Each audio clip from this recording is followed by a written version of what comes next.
Bon, on va aller dans le dossier et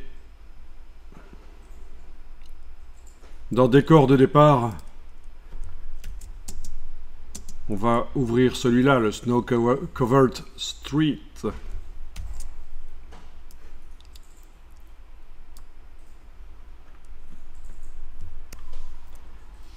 Au niveau du nombre de pixels, image, taille de l'image, 1920 par 1280. J'ai peut-être intérêt quand même à multiplier les pixels.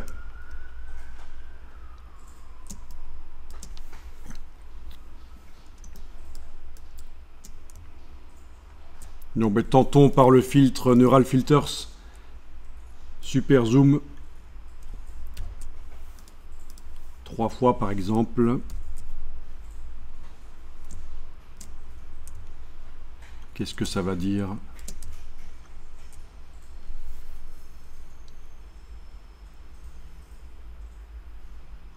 Ah, je sais pas pourquoi, mais ça a mis 5 fois chez moi. Oui, bizarrement, parfois... oui, c'est parce que quand j'utilise des raccourcis clavier, en fait, pour zoomer.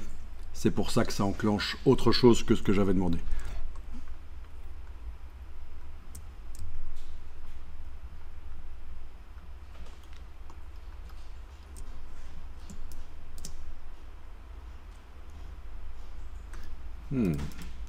Faut absolument que...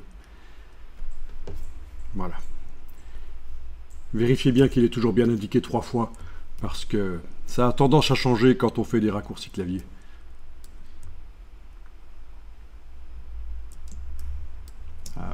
Ah oui, c'est la barre d'espacement en fait. La barre d'espacement, quand j'enfonce, il multiplie jusqu'à 16 fois. C'est foireux en fait ça. Faut absolument pas que j'utilise la barre d'espacement.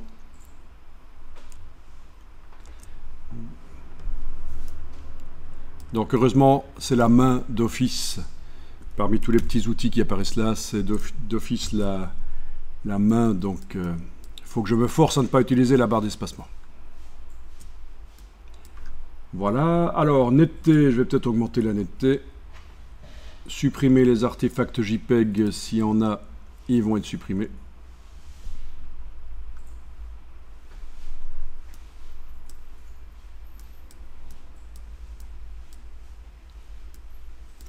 Voilà, ok. Et nouveau document en bas. Il est bien indiqué en bas que vous allez faire un nouveau document.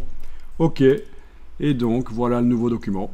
Et je pense que il n'y a pas photo. Si on compare le nouveau et l'ancien, on va pouvoir vérifier que la version améliorée est de meilleure qualité que l'original.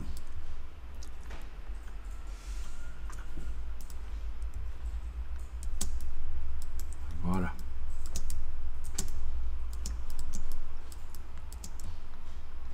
On est passé du truc ici à gauche à quelque chose de plus correct.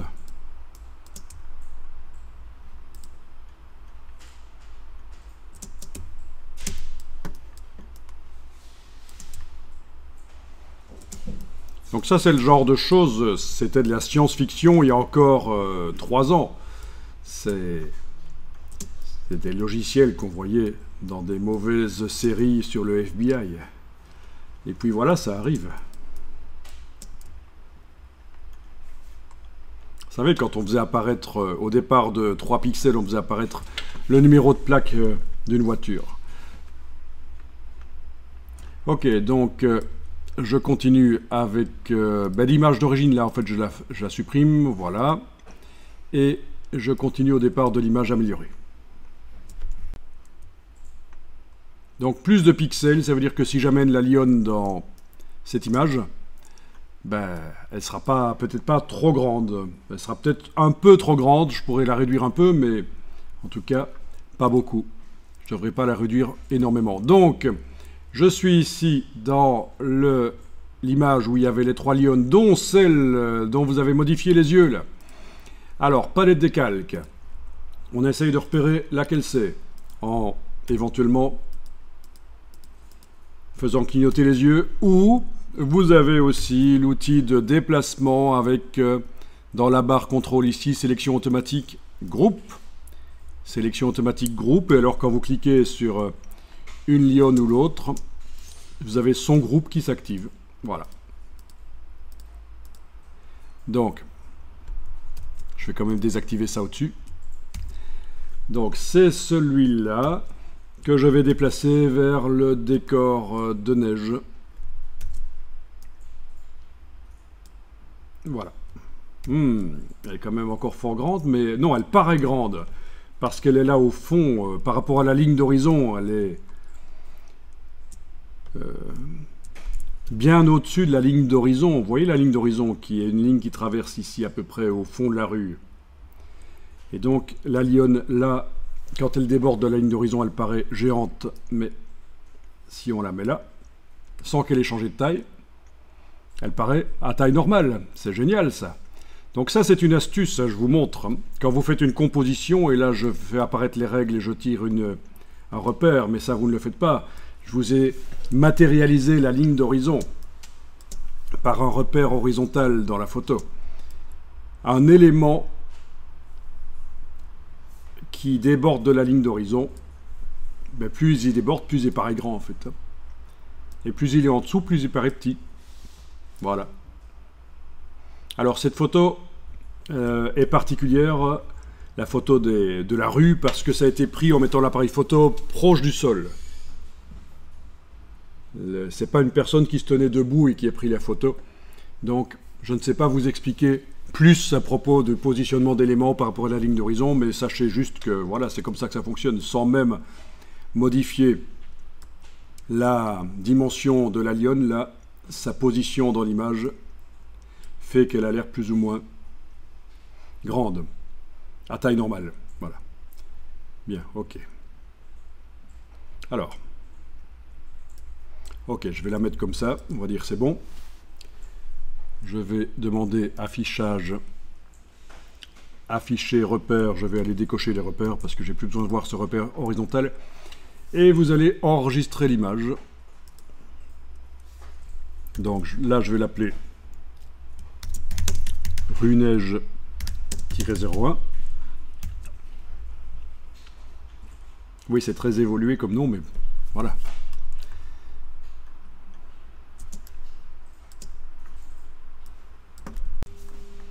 Et vous allez dupliquer le groupe, donc avec l'outil de déplacement et la touche Alt, ou alors en prenant le groupe et en l'amenant sur l'icône plus en bas de la palette des calques.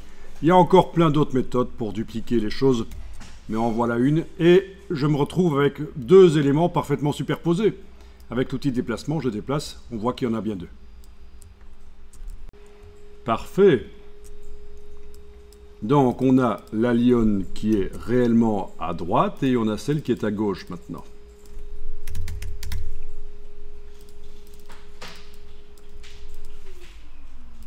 Voilà. Bien, je veux qu'il y en ait une qui ait les yeux verts, mais l'autre doit avoir les yeux rouges. Eh bien on va tester. Je me mets en affichage par fenêtre ici parce que sinon on va pas voir les onglets, ça va être compliqué pour comprendre. Quand on est débutant surtout. Donc, j'ai l'onglet rue neige-01. J'ouvre le groupe de la lionne de droite. Je double-clique sur l'icône ici de l'objet dynamique. Ça s'ouvre dans un nouvel onglet. Et là, je sais que j'ai un calque avec les yeux verts. Bien. Eh bien, sans faire de sélection, je vais juste aller chercher Image, Réglage, Teinte, Saturation. Donc, le raccourci, c'est CTRL U ou Commande U sur le Mac. Pourquoi ? Quelqu'un sait? Pourquoi ça s'appelle CTRL U le raccourci? Pourquoi pas CTRL autre chose? CTRL T, vous allez dire, c'est la transformation manuelle. Donc c'était déjà pris. Bon, je vous explique. Parce qu'il y a une logique derrière tout. En anglais, le mot teinte, c'est donc la couleur sans la composante saturation et luminosité. C'est juste, c'est du rouge. Je ne dis pas si c'est du rouge clair ou du rouge très saturé ou pas. Donc la teinte, ça s'appelle hue en anglais. H-U-E. Donc, c'est la teinte. Et donc, le raccourci, c'est CTRL-U, et en anglais, CTRL-U. Donc, il y a une logique derrière tout ça. Quoi qu'il en soit, avec le curseur teinte, ben, je joue sur le curseur teinte et je peux balancer la couleur sur la roue chromatique, la couleur du calque sur lequel je suis en train de travailler. Je peux également modifier la saturation. Et donc, je voulais qu'il soit rouge. Donc, il faut que je trouve le positionnement pour avoir du rouge ici, sur la roue chromatique.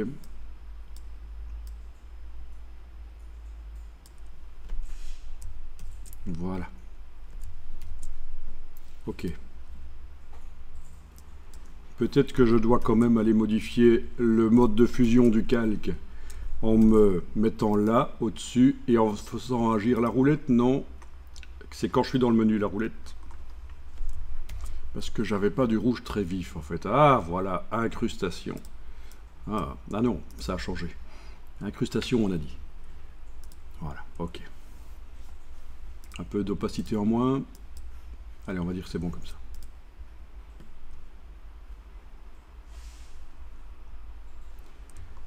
Bon.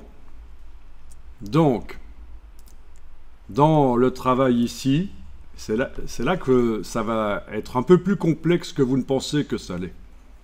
Dans le travail ici, j'ai ouvert cet objet dynamique qui correspond à la lionne de droite.